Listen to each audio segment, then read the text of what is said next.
What's going on, people? Tekken 8 is finally upon us, and if you're anything like me, it's looking like a prime opportunity to reset and find that next level you can take your game to. Tekken is a deep game, and there's an immense wealth of guides by Tekken community members that cover different aspects of the game in all levels of detail. JDCR's One Jab video, Speedkick's KBD video, tons of character guides were essential for me learning to play Tekken better. But when it came to understanding the game itself, I felt like I was missing something. Something that I needed to see the game the same way those pro players do. I was searching for what I considered the rules of Tekken. Tekken always seemed like knowledge checks the game. Tons of characters, tons of moves, and tons of situations in which those moves are applied. Like hit level, tracking, damage, frames, all types of hit effects. Every single move has a huge amount of properties that dictate how it can be used.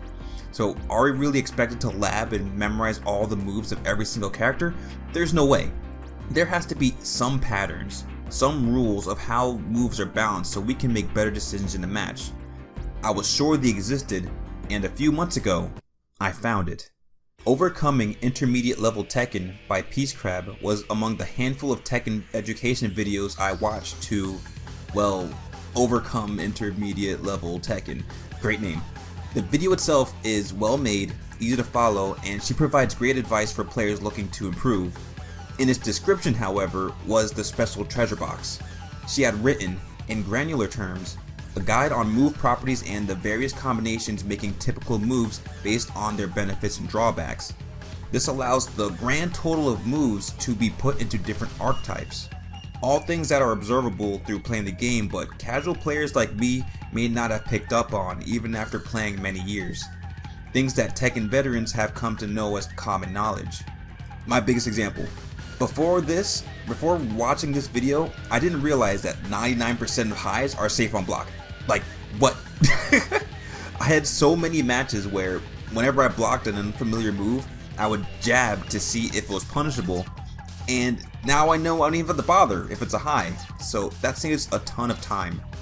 It makes sense because ultimately it's about risk and reward.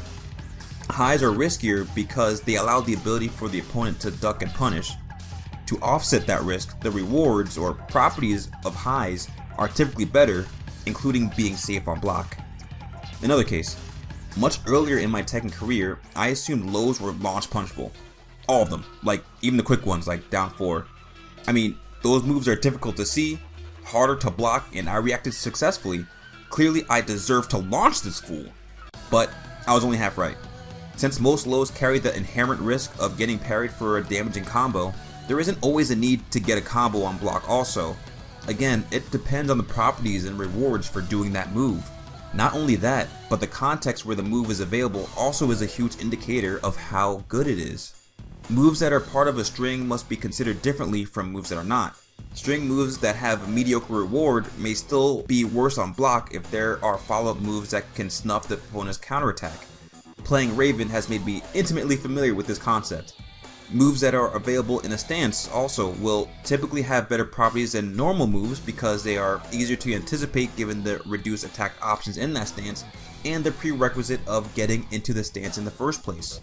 There's just a few examples, but here's the bottom line. All moves have weaknesses, and knowing what the move does help inform what those weaknesses could be. Not all moves are created equal either. Some have way better trade-offs for using them, and as a result they're used that much more.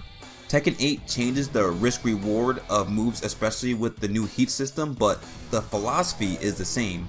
The new match replay and practice mode features are fantastic for learning matchups and specific situations, and having understanding of these quote-unquote rules will be essential for anyone trying to break into that higher level.